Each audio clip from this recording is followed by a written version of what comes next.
நேற்றைய சுற்றுப்பயணத்தில் பேசிய பாஜக மாநில தலைவர் திரு நயினா நாகேந்திரன் அவர்கள் திமுக எம்பி ராசாவை கடுமையாக தாக்கி பேசினார். இவரின் இந்த பேச்சு தற்போது சோசியல் மீடியாவில் வைரலாக பரவி வருகிறது. ஆட்சிக்கு வந்த உடனே எல்லா குடும்ப பெண்களுக்கும் 1000 ரூபாய் தருவோம்னு சொன்னாங்க. முதல்ல வந்த உடனே கொடுத்தாங்களா?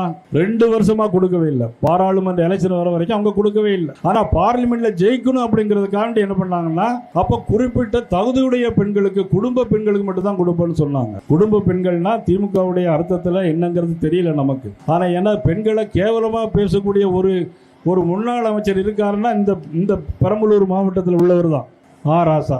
இந்த மாவட்டத்தில் உள்ளதான் பெண்களை கேவலமாக பேசக்கூடியவர் இதே மாவட்டத்தில் இருந்தார். அதனால தான் இங்க போட்டி போட முடியாம நீலகிரிக்கு இங்க இருந்து விரட்டிட்டீங்க அவங்கள. இன்னொரு அமைச்சர் பட்டம் நேரமா போட்டா இப்படி, நீளமா போட்டா இப்படிங்கிற மாதிரி பெண்களை அசிங்கமா பேசின ஒரு ஆட்சி. அதை கண்டிக்காத முதலமைச்சர், அதாவது ஒருத்தர் பேசினா கூட சொல்லலாம், அதை கண்டிக்காத முதலமைச்சர் யாருன்னா நமது தமிழக முதலமைச்சர் மதிப்புக்குரிய ஸ்டாலின் அவர்கள். இதைதான் மக்கள் இன்னைக்கு கேட்டுக்கொண்டிருக்கிறார்கள். ஆனால் 2 தினங்களுக்கு முன்பாக துணை முதலமைச்சர் உதயநிதி ஸ்டாலின் அவர்கள் என்ன சொல்லியிருக்கிறார்? விடுபட்ட பெண்களுக்கு நாங்கள் தருகிறோம் என்று சொல்கிறார்கள். முதல்ல அனைத்து பெண்களுக்கும் தருவோம்னு சொன்னார். ஆனா பாராளுமன்ற தேர்தல் வந்த பிறகு தகுதியுடைய பெண்களுக்கு மட்டும் கொடுப்போம்னு சொன்னார். ஆனால் இன்னைக்கு துணை முதலமைச்சர் சொல்கிறார், நாங்கள் விடுபட்ட பெண்களுக்கு கொடுப்போம் என்று சொன்னார். இதை உண்மையிலேயே இந்த ஆட்சி தேர்தல் வாக்குறுதிகளை சொல்லி ஆட்சிக்கு வரக்கூடிய குடும்ப ஆட்சிக்கு நாம் முடிவு கட்ட வேண்டும் என்பதுதான் எங்களுடைய பயணத்தின் நோக்கமாக அமைக்கிறது.